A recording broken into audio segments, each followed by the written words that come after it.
when this course was written, its prerequisite was a course in real analysis, M231, which has since been replaced by M203. M203 has a novel treatment of limits and continuity using nests. However, M332 uses the traditional approach to analysis via the so-called Epsilon delta methods. We hope that Unit 0, this special program, will serve as a quick introduction to limits and continuity in terms of epsilon and delta.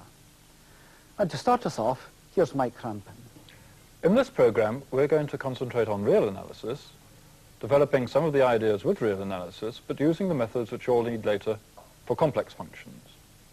And we're going to concentrate on limits and continuity, talking about limits first. Let's think about the function x maps to x squared.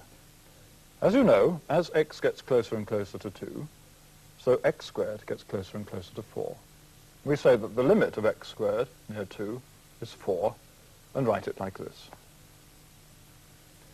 Now that may seem an obvious remark, since 4 is just the value of the function x squared when x equals 2 anyway. But of course, the whole point about the notion of a limit is that we can deal with some rather more complicated ideas. Let me give you an example. When you try and find the derivative of the sine function at 0, you have to think about this function. It's the chord slope function. Sine of 0 plus a bit minus sine 0 over the bit, which is x. That's the same as sine x over x. And what you have to do is to think about what happens as x gets closer and closer to 0. In other words, you have to evaluate the limit near 0 of sine x over x.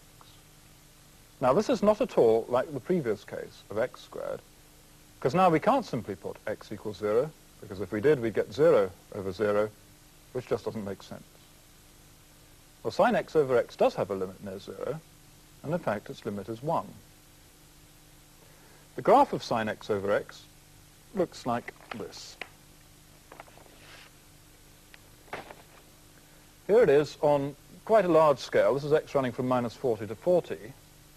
And it looks from this graph as though as x gets closer and closer to 0, so sine x over x tends to 1. And here's a close-up now of the portion of the graph from x running to minus 1 to 1. And this just confirms that view that as x gets near to 0, the function value gets nearer and nearer to 1. But don't let me give you the idea that even if a function is not defined at some value, it's necessarily going to have a limit there. Can you remember what the graph of the function sine 1 over x looks like? It's really quite complicated because it oscillates so rapidly near 0. In fact, its graph looks like this. Now, sine 1 over x is not defined at x equals 0. What can we say about its limit? Does it have a limit there? Well, I think it's clear that there's no value to which the function sine 1 over x gets closer and closer as x gets closer and closer to 0. And in fact, sine 1 over x does not have a limit near 0.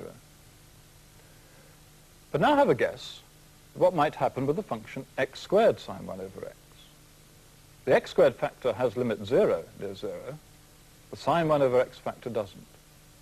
So what happens when you put them together? Well, the graph looks like this. The function still has those rapid oscillations, but on the other hand, its amplitude is being squeezed down between these two curves. This is actually the graph of x squared, and this is the graph of minus x squared. And now I think it looks pretty plausible that as x gets closer and closer to 0, the value of the function also gets closer and closer to 0. In fact, the limit of x squared sine 1 over x near 0 is 0. I think it's clear from these examples that what we need is a careful definition of the idea of a limit which matches up with our intuitions. So we need to be very precise about what we mean by a limit. And here is a precise definition. It's a bit of a mouthful, as you can see. It says that a function f has a limit near a. Now, we say near a because the function may not be defined at the point a itself. And the crux of the definition lies in these two lines and concerns the connection between two small quantities, epsilon and delta. Now, delta measures the closeness of x and epsilon measures the closeness of fx to L. The limit idea demands that fx be close to L. So the logic here is as follows. You're given epsilon, showing how close you've got to be.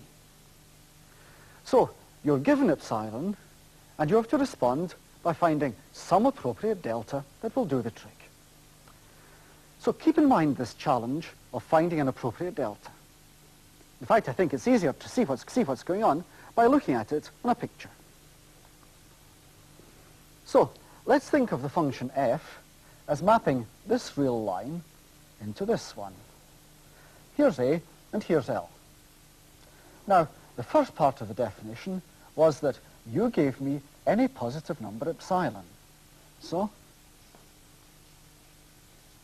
give me any epsilon greater than 0. Then the inequality that mod fx minus L is less than epsilon means that you're insisting that the distance between fx and L is less than epsilon. In other words, fx has to lie in the interval L minus epsilon, L plus epsilon. So, whatever epsilon you gave me, I have to choose some positive number delta. So, I choose some delta greater than 0. Well, that will give me the interval A minus delta, A plus delta. And if we've chosen delta wisely, then for all x in this interval, the image of x, f of x, will be in the interval you set me. In other words, so long as x satisfies this condition, that is, that x lies in this interval about A, then I have to guarantee that fx lies in this target interval. In other words, that fx minus L is less than epsilon. So obviously there's a connection between the epsilon that you give me and the delta I find. And that connection will depend on the function we're talking about. So let's have another look at the definition. If I have to show that a function f has a limit L near A, then I have to establish that for any and every epsilon you give me, I can find some delta so that when x is within delta of A, then fx is closer to L than the epsilon. To see how the definition works in practice, we better look at a particular function. Let's take a simple function, x maps to x squared. Now, I claimed earlier that the limit of x squared near 2 is actually equal to 4. David, do you think we'd better have a reminder as to what we've actually got to do to use the definition to substantiate that claim? Well, the definition says that for any epsilon I give you, you have to find some delta such that if x is within your delta of 2, then fx is guaranteed to be within epsilon of 4. So let's see. If I give you epsilon is 0.1, can you find some delta? Yes, I think I can. Try delta as 0.02. Well, you say delta is 0.02 will do. So that means that if x lies between 2 minus 0.02 and 2 plus 0.02, if x is in here, then fx will lie between 4 minus 0.1 and 4 plus 0.1. Well, let's go back to our definition to check that. You see, Mike has been claiming that if 0 is less than mod x minus 2 is less than 0.02, then mod x squared minus 4 is less than 0.1. Well, I can certainly factorize the difference I should look at, mod x squared minus 4, as product mod x minus 2 times mod x plus 2. Now, the first term is small enough for x near to 2, but what sort of size is this second term? Here I'll use a standard trick that you'll see in the unit. Let's write x plus 2 as x minus 2, the term we know about, and an extra 4. Now, to get any further, we need to use a triangle inequality, a result that you'll be meeting a lot in the course. Now, I'll actually use the first one. It says that the modulus of x plus y is less than or equal the modulus of x plus the modulus of y. And if I apply that to the sum of these two terms, this sum will be less than or equal the modulus of x minus 2 plus 4. So, going back to our estimate for x squared minus 4, we see that it's less than the modulus of x minus 2 times this last term. Now, for the x's that we're interested in, mod x minus 2 is less than 0.02. So, x squared minus 4 must be less than 0.02 times 0.02 plus 4. And after a little bit of arithmetic, you see that equals 0.0804, which is certainly less than 0.1. So Mike's choice of delta works this time. Let's see if we can do it again. Mike, can you do it for epsilon is 0.01? Yeah, sure. Take delta to be 0.002. Well, let's look at that one. Now epsilon is 0.01, and Mike said he can do it with delta equals 0.002. Let's see how the calculation goes. Well, x minus 2 is less than 0.002, and the calculation goes exactly the same way as before, down to here. X squared minus 4 is less than this product. And that's now less than 0.002 times 0.002 plus 4. And another bit of arithmetic tells us that this is equal to 0.008004, and that's less than 0.01. So Mike got it right again. Well, maybe he's not guessing. In fact, I think I know how he's doing it. He's always choosing a fifth the number I give him. Mike, if I gave you epsilon as 1/1,000,000th, you'd choose delta as 1/5,000,000th, yes? You're right, David, that I'm not guessing, and you're right that that's the delta I choose for that epsilon. Yes, always take your delta to be a fifth of epsilon. No, it's not quite as simple as that. Suppose that you had given me epsilon equals 10. What do you think I would give you for delta? 10 upon 5. Well, that's 2. You'd choose delta equals 2. No, I'm afraid I would have chosen delta as 1. See, my system actually is to take for delta the minimum of a fifth epsilon and 1. In other words, the smaller of those two numbers. In fact, I made this choice of delta by using a technique which will be useful to you. Let me try to explain how I did it. David arrived at this inequality earlier. And it's this factor, mod x minus 2, which makes the whole thing work. The second factor won't be a lot bigger than 4 when x is close to 2. In fact, if I can be sure, first of all, that mod x minus 2 is less than 1, say, then this second factor will be less than 5. And so mod x squared minus 4 will be less than mod x minus 2 times 5. If on top of that, I know that mod x minus 2 is less than a fifth epsilon, then it'll follow that mod x squared minus 4 is less than a fifth epsilon times 5, which of course is epsilon. So if I choose delta to be the smaller of a fifth epsilon and 1, and if naught is less than mod x minus 2 is less than delta, then both of the inequalities, mod x minus 2 less than 1, and mod x minus 2 less than a fifth epsilon, will hold.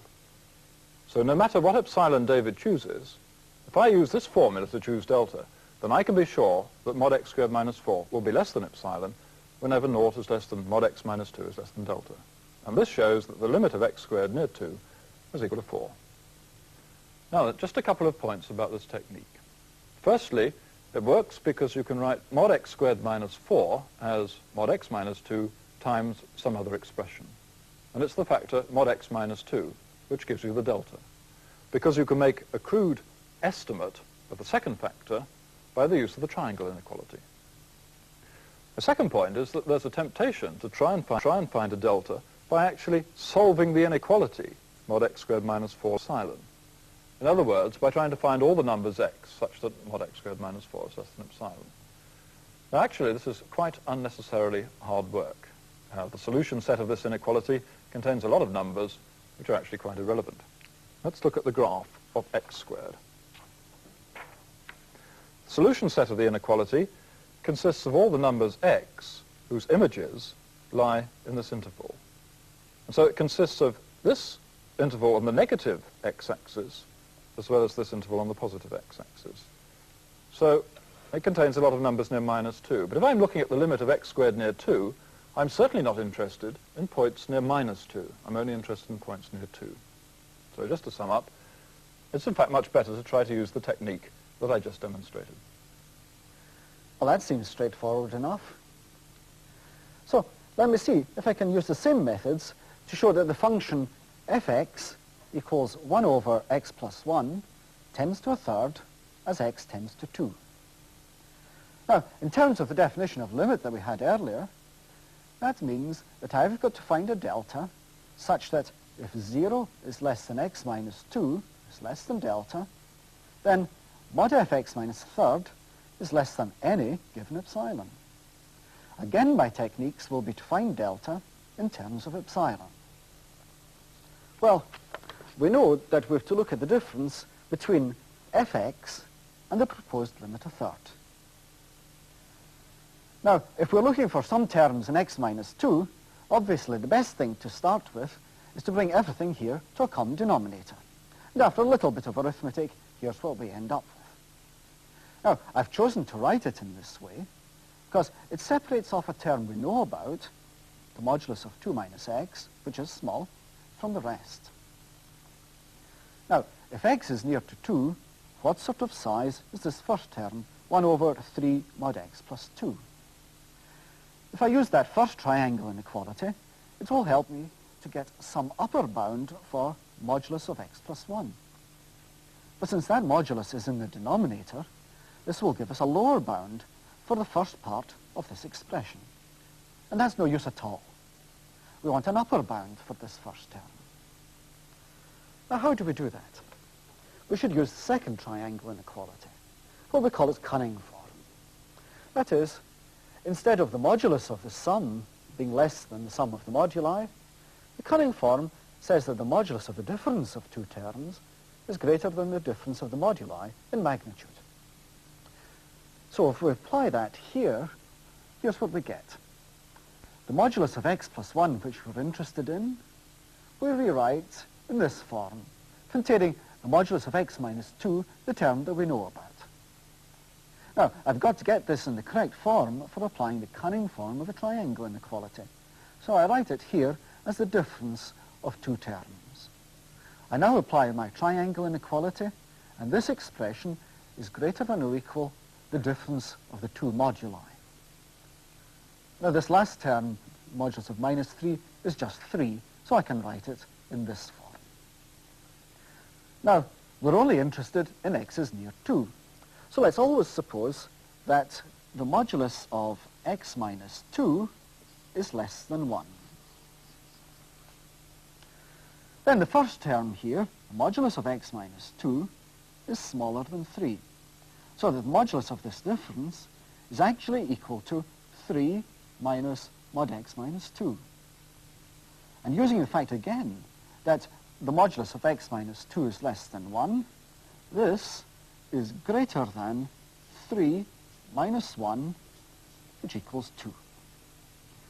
So, going back to our identity for fx minus a third, we see that if mod x minus 2 is less than 1, feeding in the lower bound for x plus 1 that we've just found, we get that fx minus a third is less than 1 over 3 times 2 times the modulus of x minus 2. Now, we actually want it to be less than epsilon. So, if we also had that mod x minus 2 is less than 6 epsilon, the second condition, then we'd have that the difference is less than 1/6 of 6 epsilon, and that's epsilon. So, if we make the choice that delta is the minimum of 1 and 6 epsilon, then all the inequalities that we want actually do hold. And so we'd get that fx does tend to a third as x tends to 2. So far we've been talking about a technique for establishing limits, and let's finish with a few words about continuity. Compare these two functions, x squared and this other function, which is x maps to x squared for x not equal to 2, but to 0 when x equals 2. Both functions have the limit 4 near 2. How do we register that the value of the second function at 2 has been arbitrarily redefined? Note that in the first case, the limit of f of x near, or let's say a standing for 2 there, of course, it's equal to actually to the value of the function f of a. And in the second case, this limit is not actually equal to the value of the function at a. Note also that the graph of the second function is discontinuous at 2. We say, in fact, that the first function is continuous at 2, but the second function is not. Clearly, the definition of continuity can be explicitly stated in much the same form as the definition of a limit. Here's the definition of limit. And we'll change it to give the definition of continuity. Instead of saying that the function f has limit L near a, we say that it's continuous at a. The logic remains essentially the same. All we need to do is to replace L by f of a, that's the function value at a, and since we no longer have to exclude the possibility that x equals a, we don't have to write 0 less than not x minus a. So, as you can see, once you know about limits, then you know all about continuity. And in fact, in one way, continuity is the simpler idea. After all, you don't have to guess what the limit is. But of course, continuity makes sense only if at x equals a, the function is defined. So in the case of x squared sine 1 over x, for instance, it doesn't make sense to ask whether or not it's continuous at 0, because it's just not defined there. But there is a function which is defined at 0, this function. It maps x to x squared sine 1 over x for x not equal to 0, maps it to 0 when x is equal to 0. That function is defined for all real numbers, and because the limit of x squared sine 1 over x near 0 is 0, and our new function takes that value there, this function is continuous at 0. And the new function, of course, agrees with x squared sine 1 over x, where that function is defined. And so we're able to extend the function, x squared sine 1 over x, so as to obtain a function which is actually continuous on the whole real line. What should you have got out of this program? Well, first, I hope that we've helped your understanding of the definitions of limit and continuity and how they're related. And second, some idea of how to prove that a function has a limit or is continuous in terms of the epsilon delta definitions. That's all we have for you in this special program. The other television programs are from the original course and in black and white. So I'd like to put you in the mood for them right now by switching this program from colour to black and white. If you have a colour set, don't adjust it. But I do hope that you enjoy the rest of it.